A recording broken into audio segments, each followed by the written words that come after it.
नमस्कार दोस्तों, आज मैं लेकर आई हूँ एक पारिवारिक कहानी। हमारी कहानी अगर आपको अच्छी लगे तो प्लीज हमारा चैनल सब्सक्राइब करें। नीलम रसोई से पसीना पूछते हुए निकली ही थी कि उसे बगल वाले कमरे से धीरे धीरे बोलने की आवाज आई। नीलम ने कमरे से झांका तो देखा कि सासू माँ सुमित्रा जी अपनी बेटी से धीमी आवाज में फोन पर बात कर रही थी। बेटा नेहा, हमारा क्या है, आज नहीं तो कल चली जाऊंगी। क्या पता भगवान का बुलावा कब आ जाए। मगर तेरी भाभी को इतनी समझ तो होनी चाहिए कि इतनी उम्र में सास को अच्छा अच्छा खाना खिलाए। कम से कम बुढ़ापे में कुछ मन करे वो बनाकर खिला दे तो बहुत आशीष मिलता है।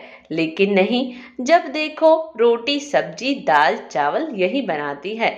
क्या रोज यह खाना खाया जाता है? तेरी भाभी सुबह 7 बजे उठती है। घर की लक्ष्मी को सुबह सूरज निकलने से पहले उठ जाना चाहिए, मगर उसे कौन समझाए। कपड़े धोने के लिए मशीन लगाती है, पोछा बर्तन सभी को नौकरानी लगा रखी है। ठाट बाट तो देखो महारानी के। हम तो हमेशा हमारे कपड़े हाथ से ही धोते थे, और काम वाली से काम किसे पसंद आते हैं। बस वही है, पैसे उड़ाने के शौक है। मिल रहा है सब। नीलम ने सब कुछ सुना और अपने कमरे में आकर बैठ गई। उसकी आंखों में आंसू थे और वो अतीत में खो गई। जब शादी करके इस घर में आई थी तब माँ बेटी ने उसे कभी बहू वाला मान सम्मान नहीं दिया और ना किसी को देने दिया। पति नवीन भी हमेशा नीलम को ही सुनाते। कब सच क्या है कभी भी नीलम से नहीं पूछा। जैसा माँ ने कहा वैसा बस मान लिया। नीलम को इस बात का ज्यादा अफसोस होता कि पति भी साथ नहीं देते। उल्टा माँ और बहन के बहकावे में आकर नीलम पर ही गुस्सा निकालते हैं। एक दिन तो सुमित्रा जी का पारा ऐसा चढ़ा कि उन्होंने नीलम के माता पिता तक को भला बुरा कह दिया था। मगर नवीन तब भी चुपचाप सुनते या और अपनी माँ का ही साथ देते। अब तो नीलम को आदत हो गई थी ये सब सुनने की।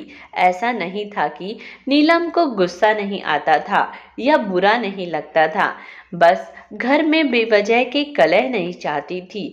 मगर पलट कर जवाब देना उसके संस्कारों में नहीं था।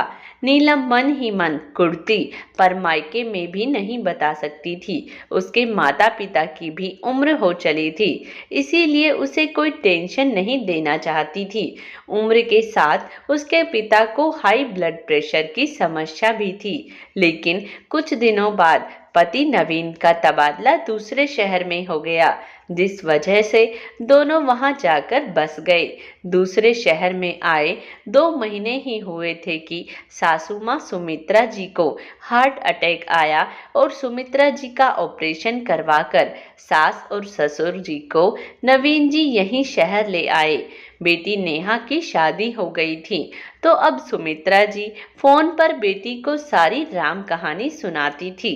नीलम के दिमाग में यही सब चल रहा था कि अचानक से उसकी बेटी, जो अभी 5 साल की ही थी, मम्मा मम्मा चिल्लाते हुए कमरे में आई। और नीलम अपने अतीत से लौट आई और नीलम उसके साथ बातों में लग गई। तभी सुमित्रा जी नीलम के कमरे में आई और बोली, बहू खाना बन गया क्या? नीलम ने कहा, जी मम्मी जी, आप बैठो मैं खाना लगाती हूँ। इतने में ही नवीन भी बाहर आ गया, अपनी मम्मी के साथ खाने बैठे ही था। इतने में सुमित्रा जी गुस्से से बोली, बहू क्या राशन खत्म हो गया है जो रोज रोज यही खाना बनाती हो? अब तो मैं परेशान हो गई हूँ, रोज रोज यही सब खाते हुए। यह बीमारों वाला खाना रोज रोज खाया नहीं जाता। नवीन बोला, आपको तला हुआ और चटपटा खाना खाने के लिए डॉक्टर ने मना किया हुआ है, इसीलिए नीलम रोज यही हल्का खाना बनाती है जिससे आपको परेशानी ना हो। माँ, पकोड़े समोसे यह सब हम भी नहीं खा रहे हैं, बल्कि आपको तो यह सोचना चाहिए कि मेरी वजह से घर में तला खाना बन ही नहीं रहा है और कोई नहीं खा रहा है। सुमित्रा जी बेटे का जवाब सुनकर चुप बैठ गई। दूसरे दिन सुबह जल्दी ही नीलम कपड़े धोने की मशीन लगा रही थी। तभी सुमित्रा जी बोली, बहू यह रोज रोज मशीन चलाती हो, बिल कितना आता है? नवीन ऑफिस के लिए तैयार हो रहा था।